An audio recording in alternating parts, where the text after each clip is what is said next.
नमस्कार दोस्तों, स्वागत है आपका आपके अपने चैनल यूनिफाई स्टडी में। दोस्तों, आज के इस वीडियो में हम पढ़ने वाले हैं जहांगीर के उत्तराधिकारी शाहजहां के बारे में। दोस्तों, शाहजहां का शासनकाल 1627 से लेकर 1658 ईस्वी तक रहा।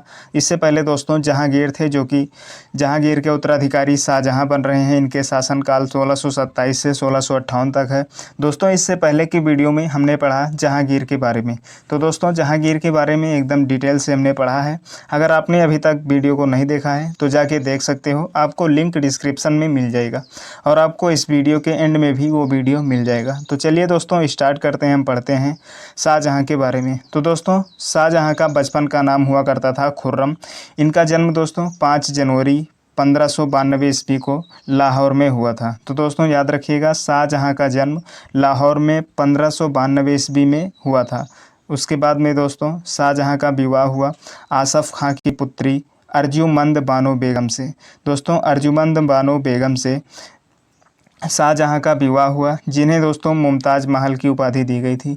दोस्तों, जहांगीर की मृत्यु के बाद में शाहजहां का ससुर जो था आसफ़ खां, इसने खुसरो के पुत्र दावर बख्श को तात्कालिक तौर पर बादशाह बनाया गया। तो दोस्तों, कौन थे आसफ़ खां? तो शाहजहां के ससुर थे। इसने दोस्तों खुसरो के पुत्र दावर बख्श को तात्कालीन तौर पर बादशाह बनाया गया। उधर दोस्तों लाहौर में शहरयार ने स्वयं को बादशाह घोषित कर लिया। दोस्तों, जहांगीर की मृत्यु के बाद शहरयार के द्वारा लाहौर में स्वयं को बादशाह घोषित कर लिया गया। फिर दोस्तों आसफ़ खां ने उन पर आक्रमण कराया। दोस्तों, शहरयार पर आक्रमण करा के उसकी आँखें निकलवा दी थी।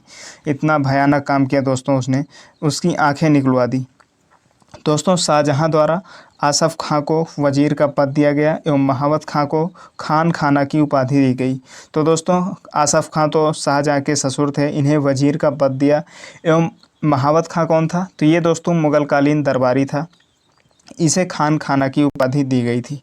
दोस्तों, 24 फरवरी 1628 ईस्वी में शाहजहां अबुल मुजफ़्फ़र शहाबुद्दीन मोहम्मद साहब किरान ए सानी शाहजहां के नाम से शासक बना।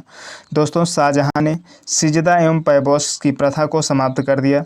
तो दोस्तों, क्या होती है सिजदा एवं पैबोस प्रथा? दोस्तों, सिजदा वो है जिसमें दोस्तों सुल्तान को सिर झुकाकर प्रणाम करना पड़ता है, तो ये होता है सिजदा। ये पैबोस क्या है? तो दोस्तों सुल्तान को सिर झुकाकर उसके मतलब ज़मीन में झुककर प्रणाम करना पड़ता है, उसके पैरों को चूमना पड़ता है। ये है पैबोस प्रथा। इसे दोस्तों शाहजहां के द्वारा समाप्त किया गया।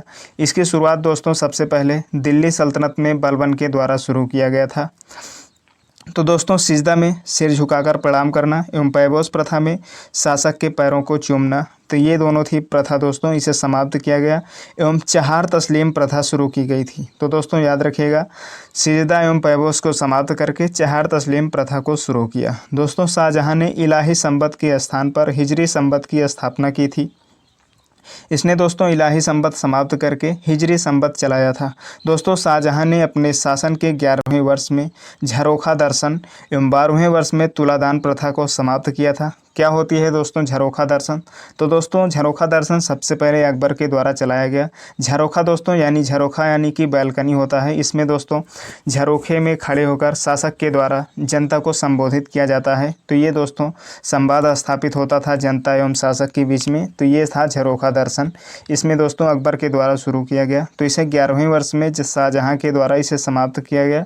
12वें वर्ष में दोस्तों तुलादान प्रथा समाप्त की गई। तुलादान का मतलब तुला यानी तोलना दोस्तों, दान का मतलब दान करना, तो इसी से संबंधित है।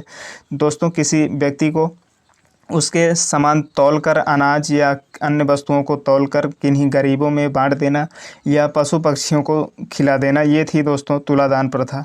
तो याद रखिएगा। दोस्तों, शाहजहां ने 1638 ईस्वी में अपनी राजधानी को आगरा से दिल्ली ले जाने के लिए यमुना नदी के दाहिने तट पर शाहजहानाबाद की नींव डाली। तो याद रखिएगा, 1638 में इसने अपनी राजधानी ट्रांसफ़र किया, तो यमुना नदी के तट पर दाहिने तट पर शाहजहानाबाद की नींव डाली।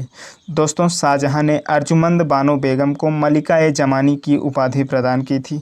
दोस्तों, 7 जून 1631 ईस्वी को प्रसव पीड़ा के कारण उसकी मृत्यु हो जाती है। तो दोस्तों बेगम मुमताज़ महल की याद में शाहजहां ने ताजमहल का निर्माण करवाया, जो कि आगरा में उसकी कब्र के ऊपर बनवाया गया। दोस्तों, एक प्रकार से ताजमहल बेगम मुमताज़ का यह मकबरा है। तो दोस्तों ताजमहल का निर्माण करने वाला मुख्य स्थापत्य कलाकार कौन था? तो उस्ताद अहमद लाहौरी। दोस्तों याद रखिएगा, इंपॉर्टेंट क्वेश्चन है कि स्थापत्य कला में इसका स्थापत्य कलाकार कौन था दोस्तों? तो उस्ताद अहमद लाहौरी ताजमहल का मुख्य स्थापत्य कलाकार था। तो याद रखिएगा, इंपॉर्टेंट है क्वेश्चन।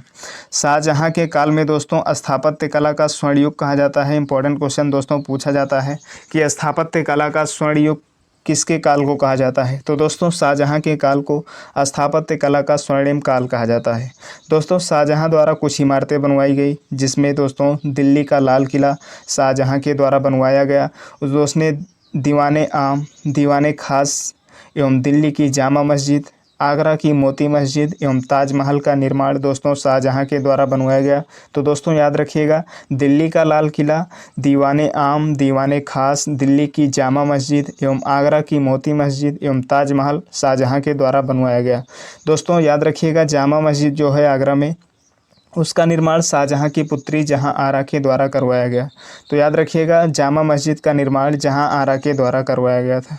दोस्तों शाहजहां के दरबार में कुछ प्रमुख चित्रकार हुआ करते थे, जो था दोस्तों मोहम्मद फ़कीर एवं मीर हासिम। तो दोस्तों ये थे प्रमुख चित्रकार, मीर हासिम एवं मोहम्मद फ़कीर, ये प्रमुख दरबार में इनके चित्रकार हुआ करते थे। दोस्तों शाहजहां ने एक संगीतज्ञ जो था लाल खां, उसको गुण समंदर की उपाधि दी थी। किसके द्वारा दोस्तों दी गई थी? तो शाहजहां के द्वारा लाल खां को गुण समंदर की उपाधि दी गई थी। दोस्तों शाहजहां के पुत्रों में दारा शिकोह सबसे विद्वान था दोस्तों। तो सर्वाधिक विद्वान जो था दारा शिकोह था शाहजहां के पुत्रों में। इसने दोस्तों भगवत गीता, योग वशिष्ठ, उपनिषद, रामायण का अनुवाद फारसी में करवाया था।